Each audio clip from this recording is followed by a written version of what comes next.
next few minutes you're going to spend going through the maple sugar process. We had a discussion about how a lot of the western Ducrets had no idea how maple syrup was made. And we thought it would be a good idea if we made a short video. It's not very good. There's no story to it. No continuity. So you'll just have to take it as it is. The old tractor battery requires a trickle charge every 2 or 3 days to keep it in operation. When the sugaring is completed, I will see about getting the generator and the regulator fixed.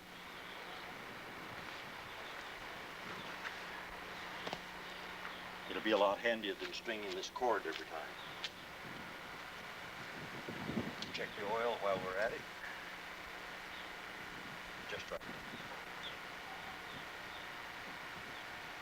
So this is how maple syrup and maple sugar are made. Northern New Hampshire style.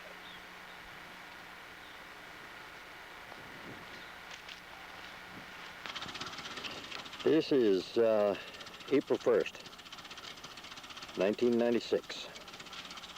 And we're up by the barway with the tractor and the old manure spreader and our hauling buckets behind us, and we're going down and gather at the main tank, which will show up later.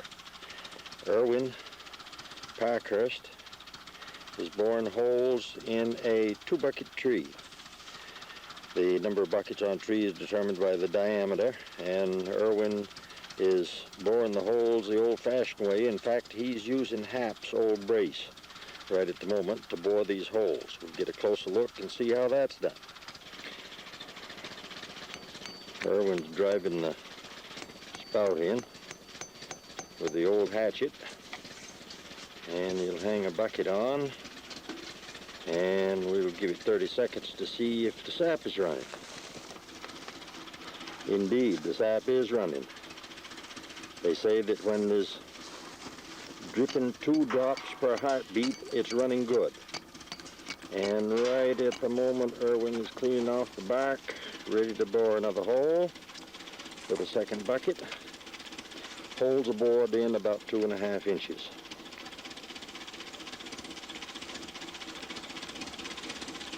Back before the invention of motorized tappers, all trees were tapped with a hand brace like this. After you'd bored holes in 1,000 trees, you knew you'd done a day's work.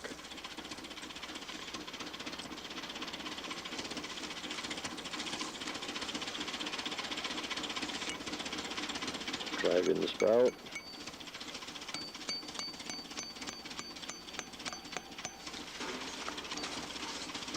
Hang the bucket on, and the sap is coming before he has a chance to get the bucket up there.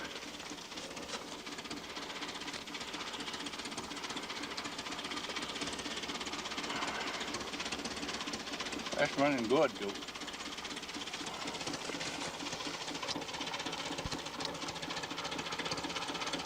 Almost squirts instead of drops. The days before pipeline, this is the way the gathering was done.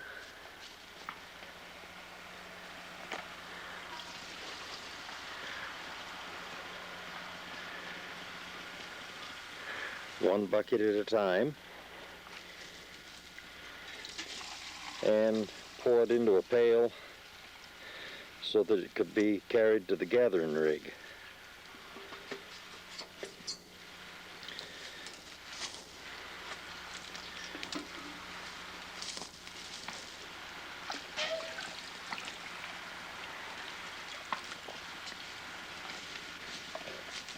When you had 2 pails full of sap you walk very carefully and watch your footing very carefully. Now, this is the way, the modern way of tapping. This is a little motorized tapper.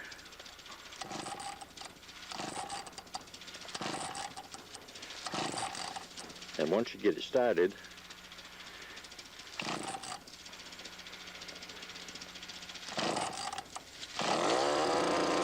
there it goes. Has a bit in it.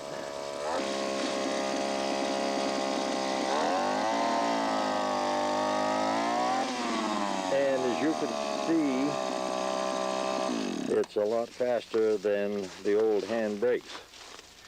Now this next part of the operation, of course, is just the same as with the hand brace. Turn the back off around the hole.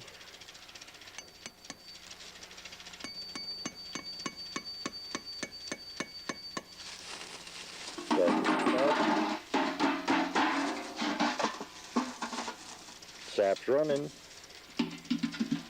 and hang the bucket.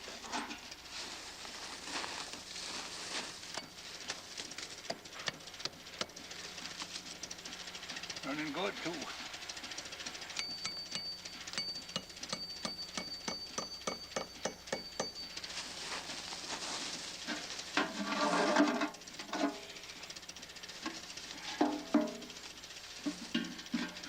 And the second bucket. Yeah. And that one's running already.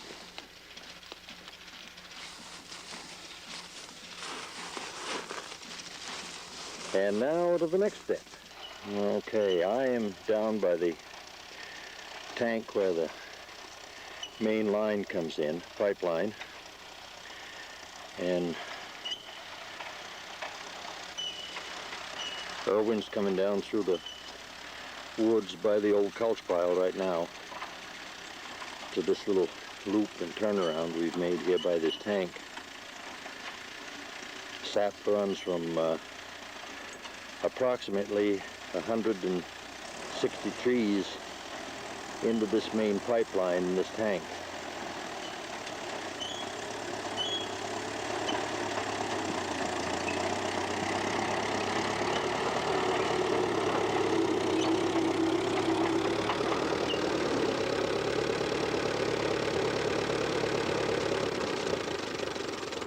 And this is one of the hand operations of this.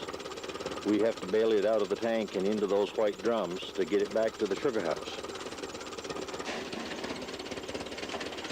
And we have a tank about 2/3 full of sap at the moment.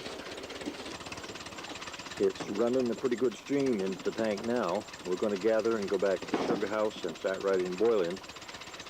And the sap will keep on running, and we'll probably be ready to gather again by tomorrow morning. And this is the 5/16 inch pipeline which connects all the trees together all the way down through the woods. It runs from one tree to another, and each tree has a tap and a drop line into a T, and then continues on to the next tree. These little pipelines run about 20 to 35 trees on each one of them, and then eventually run into the 1/2 inch main line, which comes down through from the old figure 8. Right at the moment, that main line is running a stream about the size of a knitting needle steady. So we'll fill that 100-gallon tank probably 2/3 full by tomorrow forenoon. We got about 50 gallons this afternoon, and it's all into the white plastic tanks on the back of the old manure spreader, and we're headed for the sugar house to pump it into the storage tank. Now it was Sunday afternoon, Easter Sunday, and the sap's running a little bit. So Duke is now pouring it from the gathering and collecting tank into the little jugs we take it down to the sugar house. This is the labor part of the deal.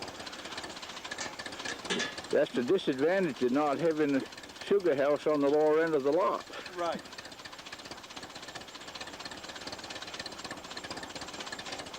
That should do it. And now we're down at the sugar house, and evaporator's going, great guns. We got a good fire going in the arch, and the steam is beginning to roll off. You can see the steam coming out the cupola at the top of the sugar house. The more steam we have, the more water we're taking off, the faster we're taking off water. It takes a lot of water. Riddance. Takes about 40 gallons of sap to make a gallon of syrup. The other 39 gallons is all water.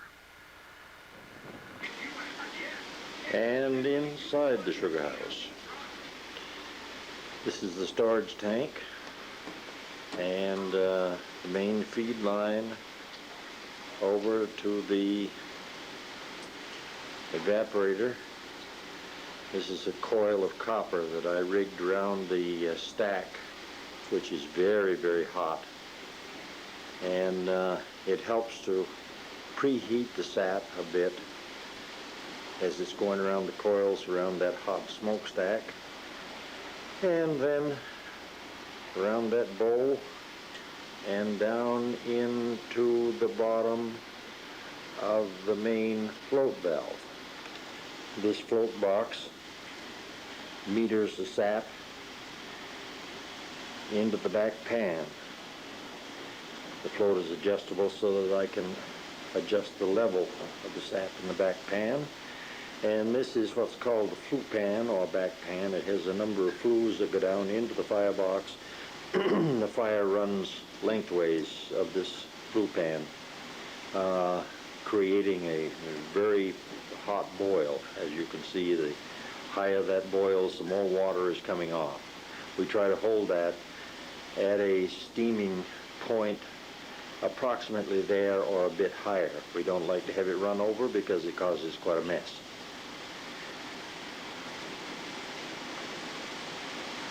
After leaving this back pan, it has sweetened up to some extent, runs through this valve here, which is adjustable, and vents into the front pan. There's the valve and the box on the side, and we're gradually moving around now until we can see into the front pan. I run approximately an inch level depth in this front pan, and this is where it really begins to get sweet. This is where you can smell syrup. This is what sugaring is all about, the smell of hot syrup. There's the thermometer that I use to check when the syrup is ready to be drawn off, and also the handle of the scoop, which I use to double check the thickness of the syrup. We'll show you that later. And then when it reaches this outside box on this side of the evaporator and the temperature is proper, then we draw it off through this valve into this small container here. This small container holds about 2 quarts, and for this size evaporator, that's about the maximum amount that we can draw off. We have to be very careful not to draw it down too low or too thin because of the terrific heat we have under the arch here, and it would burn the tin very rapidly if we didn't maintain a proper level. Then the jug is moved over here and dumped into this filter tank, which is nothing more than an old Surge milking machine tank that's had a hole punched in the bottom and a shut-off cock put in, and we have a double filtration system. The top paper filter takes out most of the impurities and dirt and so forth. The bottom wool felt filter takes out the rest of the sediment that may be in the syrup. It goes through here when it's very, very hot, and is allowed to settle for a few minutes, and then Dot moves it over into jugs and caps it and seals it. This is an overall view of the evaporator. Dot's keeping an eye on the thermometer. She does the jugging, takes care of all the cap seals and the labeling and checking the grade and deciding what grade it is. We have to grade it by color and by the amount of cloudiness in it. Thankfully ours has no cloudiness in it, so we don't have to worry about that, but we do have to grade it according to color. Spare tubing for the tap lines hanging on the wall. Right here handy to the firebox is the wood pile, and I have double sliding doors to bring the wood in from the main wood shed out at the end. Fire doors where I fire up, which I will be doing in a very few minutes. And the other side of the sugar house with the table and shelves and equipment cabinet and the radio and the settling tank. Storage tank in the upper right-hand corner. This is a cartoon on the inside of the cabinet door that I cut out of some magazine many, many years ago, and I thought it was quite appropriate for the sugar house.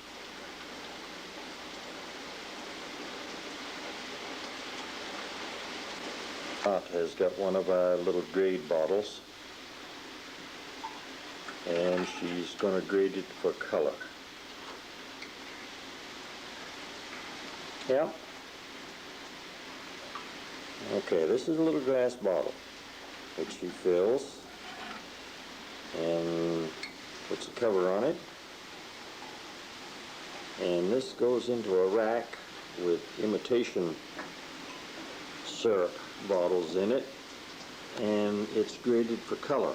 We put the actual sample into the rack, and we juggle the colors around until we find one that matches.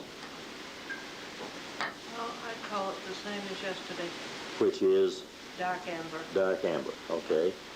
On the top of each one of the sample bottles is what is the so-called Vermont standard colors for maple syrup, which are light amber, medium amber, dark amber, and grade B. Okay, Dot is jugging some of the last draw off. She's got a gallon jug set under the spigot, and hopefully enough to fill the jug. This is hot syrup right out of the evaporator. We're not going to get this, Dot. Not quite? No. Well, next time. It's not all gone down in the so. I guess it's a little over half full, as near as I can tell. Oh yes, that looks good. And Duke is checking the front pan. It's just about ready to draw some syrup.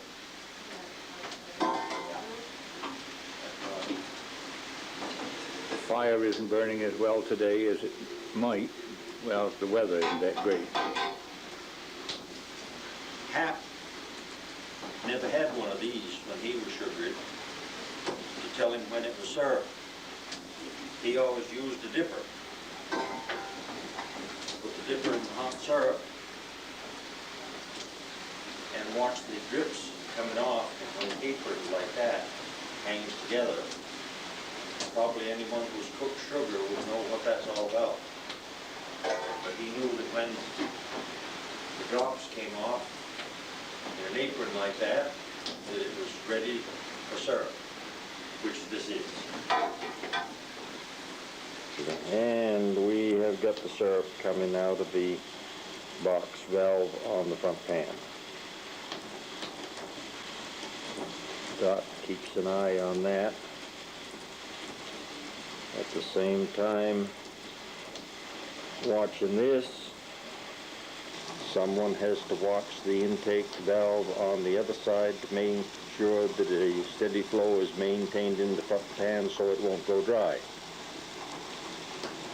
And while this is drawing off the back pan, someone has to keep an eye on the float valve in the back pan to make sure that the proper level is maintained in the back pan so that nothing burns up back there.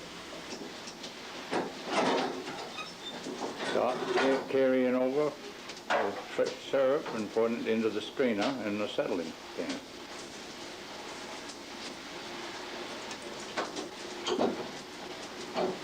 And that is 2 quarts at a time. 2 quarts at a time, right? And that's some hot, we're up 217 degrees. Now we've got Duke here firing up again for another fast boil.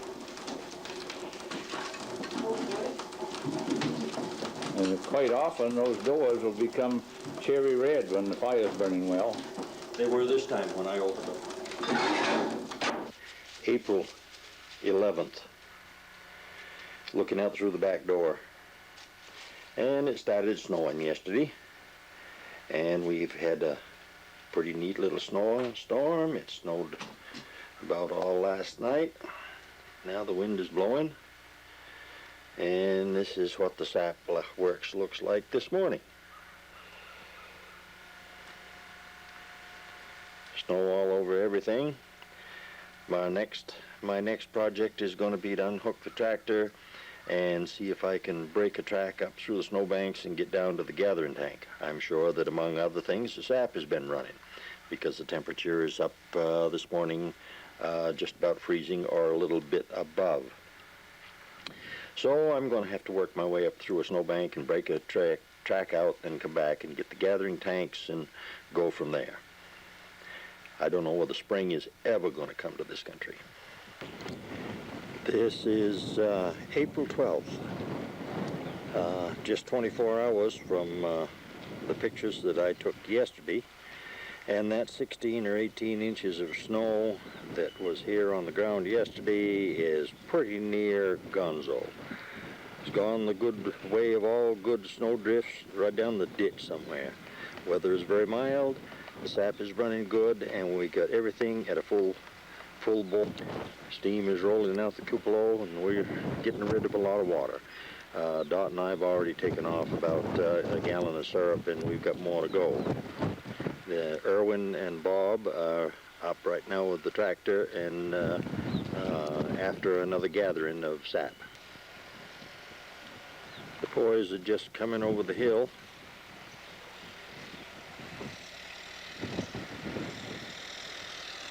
With the tractor and the old manure spreader with the tanks on it. And I hope it has run good and everything is full. But we'll be able to tell here in just a very few minutes.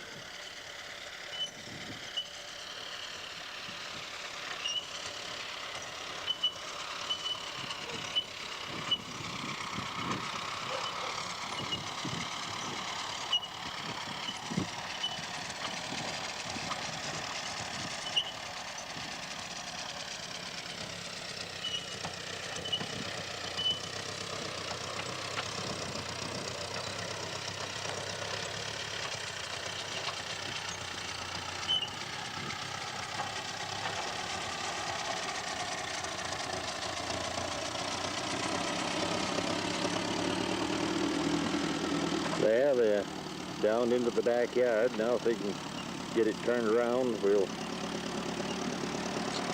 find out how they've done up there.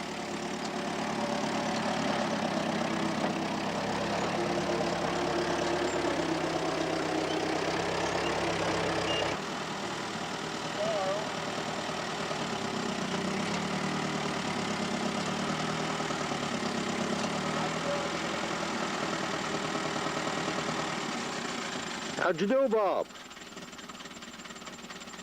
Let's see, April 13th, Saturday. Sun is out beautiful today, and the wind has gone down, and hopefully the sap is running like mad. I had about a half a storage tank full. which I'm working on now, and everything is boiling good. I've made pretty near a gallon here in the last 3/4 of an hour. Putting the wood right to it. My wood pile, as you can see, is growing smaller, and the back tier is about half gone, and very shortly we'll be working on the front tier. And the fire is drawing good and has taken off a lot of water out of the sap. Dot and Irwin have gone up to gather, and they will be coming down over the hill very shortly, and we'll see what kind of luck they had up in the woods this afternoon. Down over the hill.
How'd you make out? Oh, I get about 30 gallons. Is it running? Just running that bad now, but I don't think it's running a great while. Yeah, probably been so cold this morning. We have a handy dandy easy suction unloading process. We have a standpipe that goes into the barrels and a suction line which leads down and across the ground and in through the door and to an old water pump, which is not very powerful but serves the purpose. And then it goes out of this old water pump through that green hose line, up the wall, and across the plate, and along the beam until the end of the hose goes into capsule milk strainer with a strainer at the bottom, and that takes out the leaves and dirt and chips and woods dirt that comes along with it. And then it's in the storage tank where it runs into the evaporator by gravity flow. Each time we run a batch of sap in, we take the strainer out and change the filter in the bottom of it and put in a new one. We use regular milk filters like a farmer, a dairy farmer, would use to filter his milk with.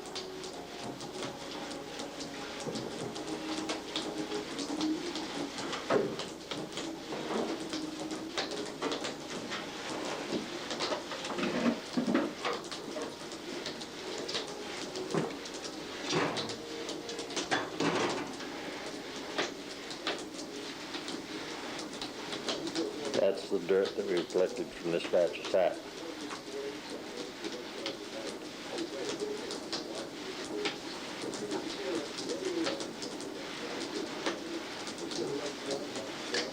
Put in a new filter.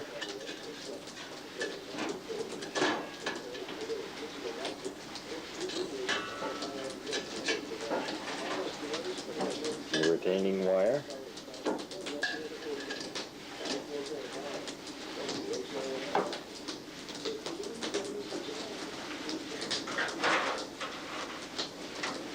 And then we put it back, and everything is all ready to go for the next trip. Today is April 21st, I guess, Sunday, somewhere near that. And we're sugaring off. Sugaring off is not a very serious operation. What it means is taking syrup, putting it in a pan, and boiling it some more, boiling some more water out of it, and bringing it to a very thick solution which can be stirred and crystallized. Syrup is 7 degrees, boils at 7 degrees above the temperature of boiling water. In other words, 219 degrees. To be maple sugar, it has to boil at 35 to 37 degrees above the boiling point of water. In other words, it's a very, very sweet solution. And in big sugaring operations, they have a big rectangular pan, and they put 10 or 20 or 30 gallons of maple syrup in it and put a fire under it, and they boil it until it's sugar. In an operation like this, we put our maple syrup into a convenient kettle and set it on the good old 3-burner Coleman stove, which has been 1,000,000 miles more or less, but it still works like a charm. Pot. And the temperature at the moment is just a few degrees above maple syrup. The maple syrup mark is the second black line on the little brass scale. And as you can see, the temperature is just a bit above that. We've got to bring it all the way up almost to the top black line on that brass scale before it's maple sugar. Somewhere so that it's laying on snow. And this is how you make leather aprons. Take that real hot syrup and it goes on to a dish of snow, and then as it cools, you're able to pick it up with a fork like that. It's very tasty. Good. Tastes better than leather. This is how you eat plain donuts, with lots of cavities in them and a little dish of hot maple syrup to wash them down with. It's all right. In the local restaurants around Colebrook here, they pay $2.50 a dish for new maple syrup and a plain donut. So it's a pretty good delicacy. And Irwin has stirred in this small bucket of sugar until it's beginning to granulate. And now he's ladling it out into small muffin papers, and it will harden and solidify as it cools in these muffin papers. These are very easy to pack and ship, and we'll see that you guys get a sample of maple sugar in these papers. And if not in the papers, we also put some into small aluminum pans, and it can be cut like cutting fudge, and it's very good to eat. Friends and neighbors that gather around when we sugar off to eat a little sugar on snow and have some plain donuts and catch up on the winter's gossip and do a lot of visiting. As Norm's friend Jenny and David, who is Phil's partner at the store, and his wife Susie and their little boy Kyle. That's Sue and Wilfred Anderson, Doc's nephews, niece and nephew. Norm with his sheepskin jacket on. Everybody else is in shirt sleeves.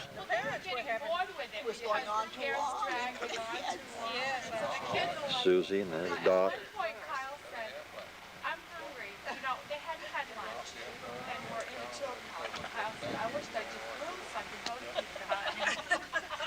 Corky and Diane. Everybody has a good time visiting.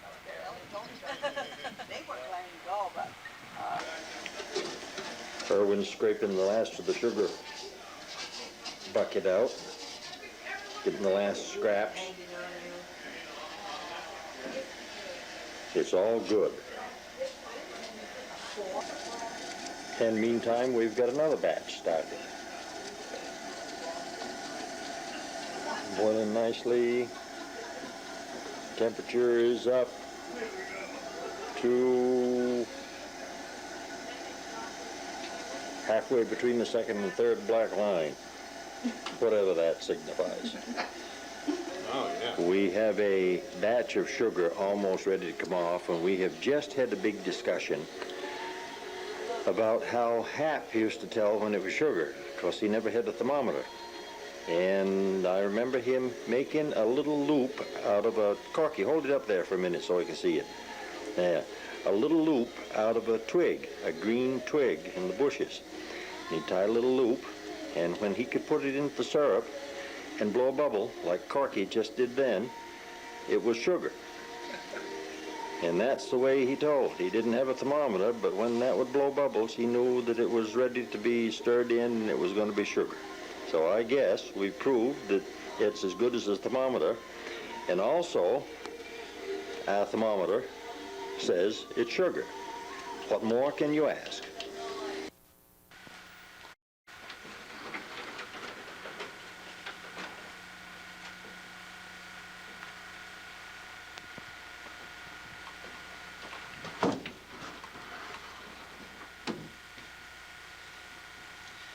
There. For all practical purposes, that is pretty much that. We're all over sugaring. We spent a day cleaning up the evaporator and the pans and the pump lines and the storage tanks and the gathering tanks. And I have been up this forenoon and just brought down the first coil of tubing and taps that are removed from the trees, and those will go to soak in a tank with a bit of Clorox in it and bleach to kill the bacteria in and so forth, and then they'll be put up to dry until next spring. And all that remains now is to go up and finish taking down the rest of these lines, cut a new supply of sugar wood, and that's about it. I've found that I've got 2 spots to solder on the pan. I've also got a new piece of stack. My smokestack is beginning to rust out, and I'm going to have a couple of new pieces of stack put in this summer before I sugar again next spring. And other than that, we've been at it a month. Haven't had time to do much of anything else. And as Irwin says, if we worked for minimum wage per hour, this 20 gallons of syrup we made this spring would be worth approximately $267 a gallon. And I guess the only reason we're doing it is because we like to do it. I hope you guys enjoy the pictures of it, and it'll show you a little bit how the process is done.